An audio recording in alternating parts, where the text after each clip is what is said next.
Oh, this is gonna be a good one. It's gonna be interesting, and yeah. Hope you're all ready for this one. This week at Bungie, we take a pass on armor mods and exotics. Ooh. I didn't read it yet, guys. I just kind of perused it to see, what it was going to be about. Ooh, okay. As we get closer to launch, whatever, blah, blah, blah. Have you played Destiny 2 this week? Check out the epilogue. It's pretty sweet. No spoilers. Okay. There are 2 weeks of season content I haven't finished. I think what we're going to do when I get back from vacation, I'm coming back on Sunday, so I'll probably do a live stream on the Purple platform on Sunday. We'll do some PvP stuff with friends, get some shorts ready for my shorts channel. Description or link is in the description below if you're looking for either the shorts channel or for the channel where I've been going live on YouTube. All 3 of my YouTube channels, description below. Click on them. Also, so we need to do 2 more weeks of this season, and we need to do the epilogue. So yeah, we're behind because we kind of stopped playing. But we're going to do that. We're going to finish it up. And then sometime in the future, probably next season, I will be doing a Shadowkeep playthrough on... Oh man, I hope they didn't change the voice lines with Ikora. They've left a lot of them alone, so maybe they're the same. But yeah, we'll be doing... Ikora, we'll be doing Shadowkeep stuff on my alt account probably next season to finish that campaign, so all of the campaigns are done. Because we have all of the campaigns on the channel here. We do. We have less than 2 weeks until the Destiny 2 showcase. I will be live streaming that on the Purple platform. We'll be watching that together. Are you hyped? Not really. We previewed some Season 15 Champion mods this week. Of course, it's on Twitter and nowhere else. Champion hunting, looks like auto rifle, linear fusion rifle, and fusion rifle, bow, pulse rifle, and sidearm. That's what those look like. Fine tuning. Each season gives exciting opportunity for pieces of the sandbox to move up or down. Activities and encounters are one piece of the puzzle, providing fresh challenges for Guardians to take on with the plethora of tools in their toolbox. This week, the Armor and Expressions team has some notes on how a few of the tools are changing. Okay. Some will be slightly more limited in dominating enemies. Yeah. Please don't mention Anarchy. I mean, I know they're nerfing it, but dude. Over the next few seasons, Bungie is aiming to bring some exotic armor outliers back into line. This is the problem with the game. Like, stop bringing things into line. Like, just balance the game. But I don't feel like any of the exotics are really a problem. We need to have stupid in the game. We have stupid in every other game that we play. Even Ark, which is a dinosaur survival game, has stupid written all over it. We're going to get to stupid eventually. We're slowly, working on it and learning it. But Destiny gets stupid and they're like, oh, we can't have that. Like, they're afraid of their own powers. It also means that we get to inject some excitement into less popular choices. Yes, you've needed to do that all along. For years, even. First, we'll start with something that's been top of his mind for controller players. Oh, this is cool. Okay. So controller players are going to be able to make some changes with sensitivity and such. The traction mod felt mandatory for PvP on controller and unnecessary on mouse and keyboard. This felt to be more appropriate as an accessibility option rather than a balance choice. Players have long felt that maximum 10 sensitivity wasn't enough on controller. Really? So we're making some changes to bring controller input closer to parity with keyboard and mouse. That's interesting because when I was on Splitgate the other day, I haven't played Splitgate yet, guys. Only the tutorial. But I popped in to look at the sensitivity changes, and I'm on mouse and keyboard, and the sensitivity goes up to 5, and it was already there. And I'm like, really? Dude, I'm on my trackball mouse. I need a higher sensitivity. Like, that's so confusing. Why would you only go up to 5? They added a sprint turn speed scaler option, allowed values 0.3 to 0.8, and removed the traction mod. Really? It's gone. Wow, I threw traction on when I just had nothing else to stick there. Added additional controller sensitivity options. 1 to 10 sensitivity is the same as before. 11 to 20 increases over that. Nice. Okay, this is good for controllers. Added an ADS sensitivity modifier. Allowed values of 0.5 to 1.5. Is this only for controller or for everybody? Because I like an ADS sensitivity mod. Super regenerated exotics. This is the part that got my attention. The first set of changes coming in Season 15 have to do with exotics that refund super energy. As a group, these exotics tend to outshine other exotic choices, especially in high difficulty endgame activities. In some cases, they can trivialize the content or make it... Stop, Bungie! It's a video game, for God's sake. They take their own game too seriously. They make it feel like the only reasonable option to equip the build. Most of the changes here aim to standardize how these exotics work and to place a cap on how much super uptime they can grant by themselves. I mean, it's fun. Just let us do it. Dire Skull needs love, though.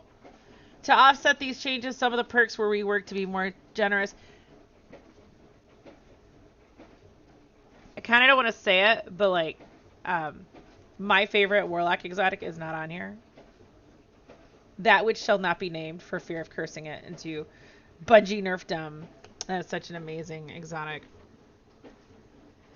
There's also a new member of the family. Shards of Galanor for the Hunter Middle Tree Solar. Increase the amount of super granted for hits, but total super regen is now capped at 50%. I thought they already nerfed the hell out of it. I don't feel like that needed to be nerfed. That really wasn't... No. Ursa Furiosa, cap the amount of super energy you can regain once your super ends at 50%. They're trying to make GM Nightfalls harder by doing that. Dagnabbit. Skull of Dire Ahamkara, increase the amount of super refunded per kill, but total super game is... So everything's capped at 50%, guys. Everything. This is why we want to use Charge with Light mods.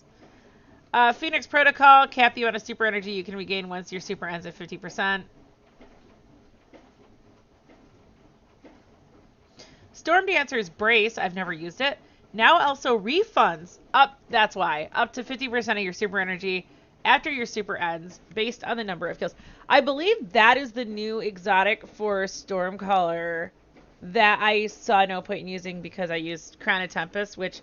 Guys, Crown of Tempest is amazing. And if you want ability regen, that thing gives it to you. And it gives you a really long super. I hope they never touch Crown. It's just fun. Fortunately, I don't think... A lot of people do use Crown. But Chaos Reach is so big right now. I think Crown isn't really on anyone's radar. And also, it's not technically a super regenerating exotic. But... a good Crown of Tempest build, and I do have one on the channel here, you'll get ability regen and super regen like crazy with the right mods and everything. It's crazy. Retunes and reworks.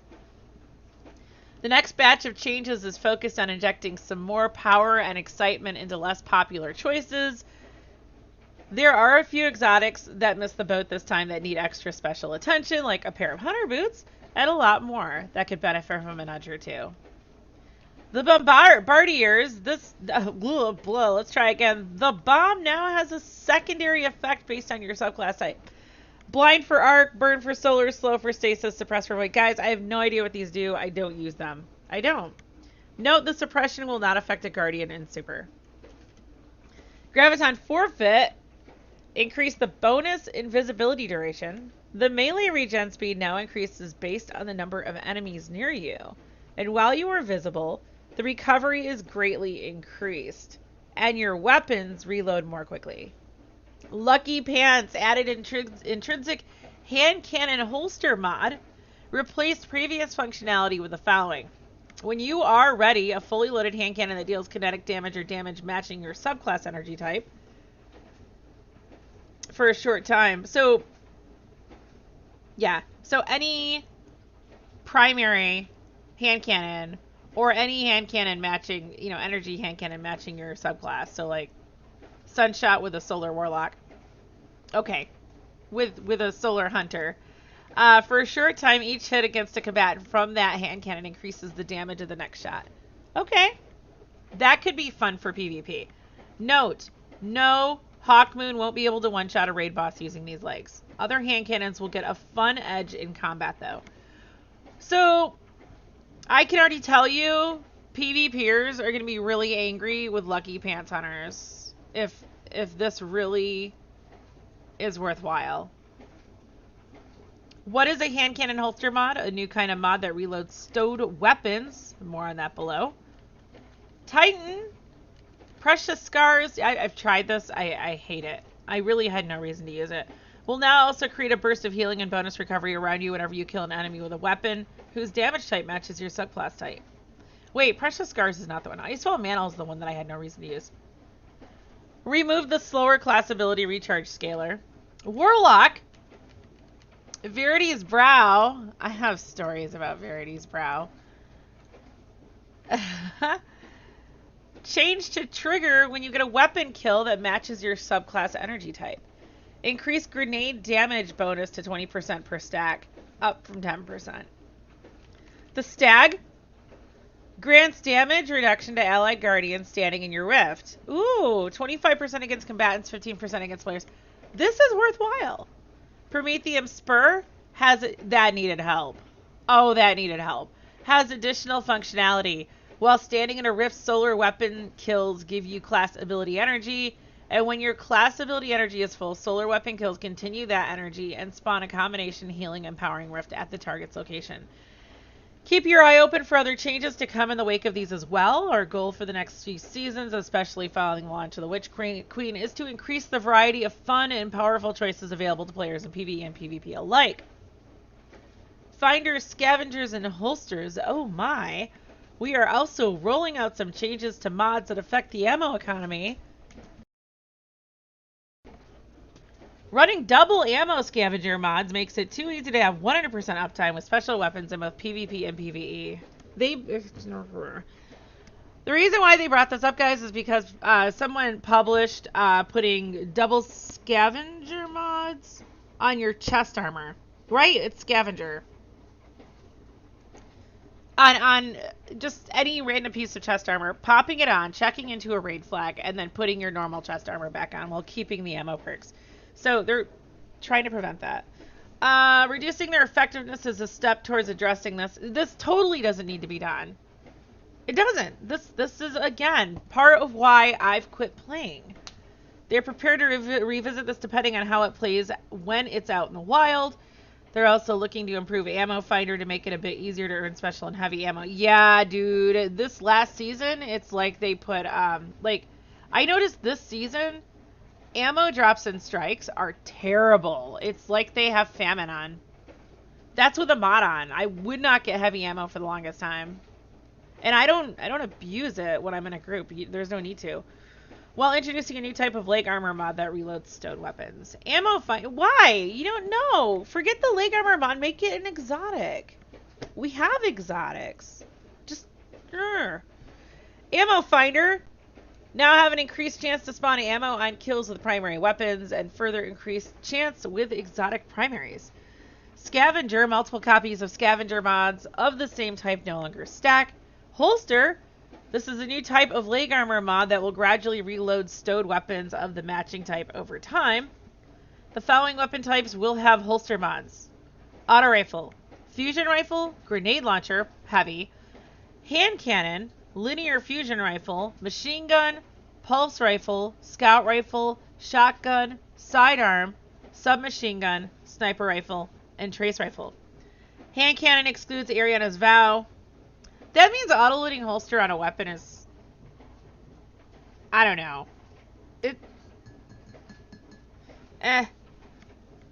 They're not going in the right direction with this TWAB. They really aren't. Rocket launchers, breech-loaded grenade launchers, and bows will not have holster mods, as we didn't want to affect any weapon that has a magazine size of 1. Warmind cells, interlinked. To be blunt, these are currently too powerful.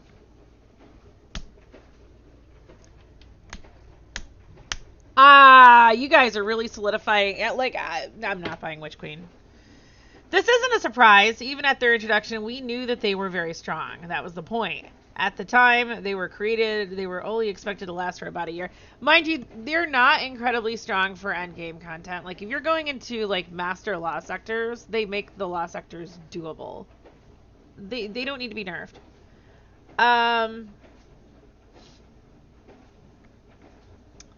That was the point. They were supposed to be strong because we introduced everything too strong. At the time, what makes these mods bad is that you're very limited in the weapons you can use with them. And face it, there's better weapons out there. Except for the Aikilo sniper. The SMG it has its pros and its cons, both SMGs, but there are better SMGs out there.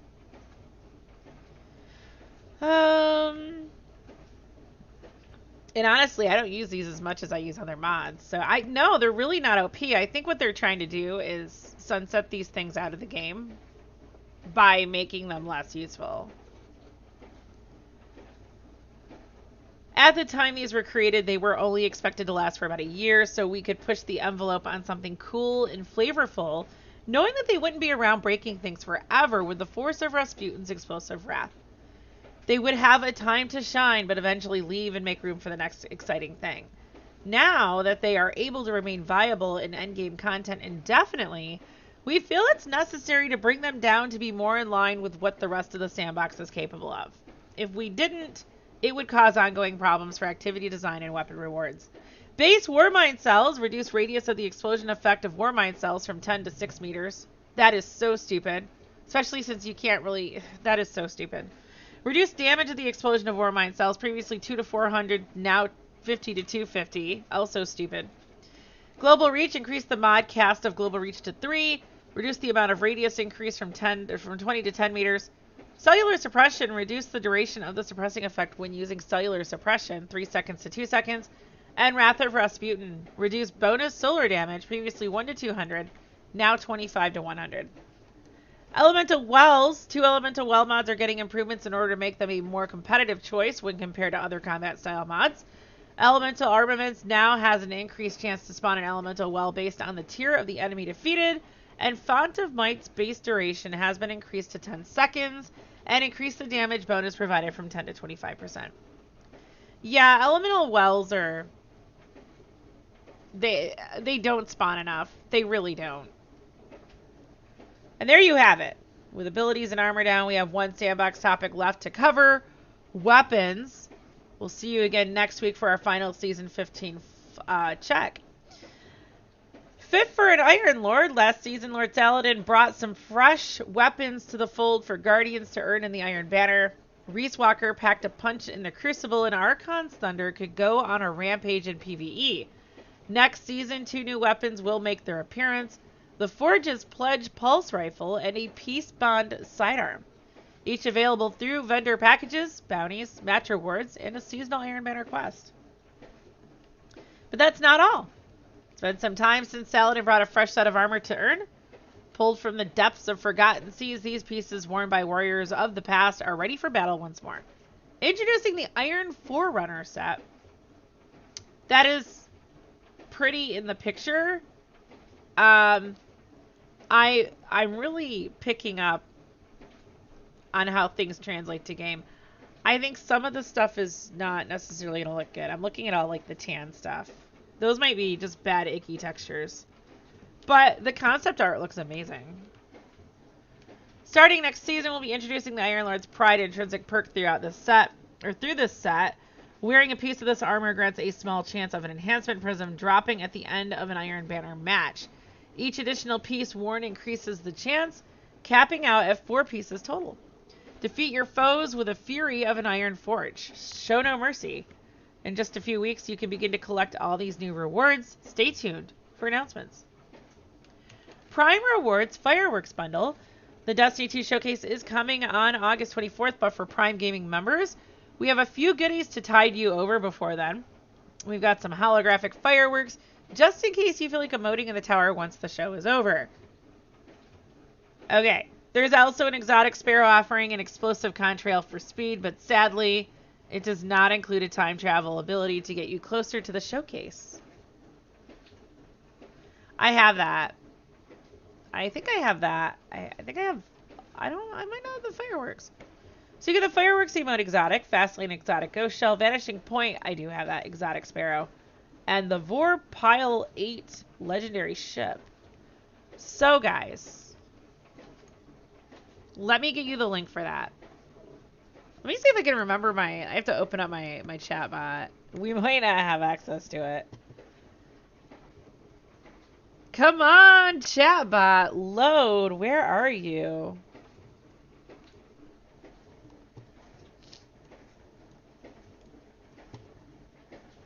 Or I could just do Amazon Prime rewards. Amazon Prime Gaming.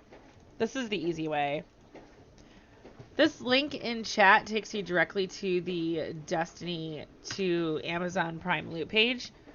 And when you log in, you'll see this. I realize we haven't been on Spectate this whole time. Whoops. I'm terrible. Yeah, you'll see this page. If you have Twitch Prime connected with Hello, or Amazon Prime connected with the game, you can click on this and get your stuff. There you go. Then you'll go see Holiday and she'll give you your stuff. All right, guys. Excuse me. Thanks for watching. Remember, all links are in the description below. The link for this is in the chat. I might pop this in the description below. We'll see. And we might do another TWAB reading next Friday morning. And we'll be live on YouTube for our usual live streaming. Sunday night we'll probably do just a PvP stream on Twitch. And then we'll get some videos out next week for this channel and for the Shorts channel. I promise. I promise. And then look for... We'll probably do a Destiny day on Twitch. We'll see. Just to get the season content done since we did pay for that. Guys, thanks for watching. Love you. Have a great day.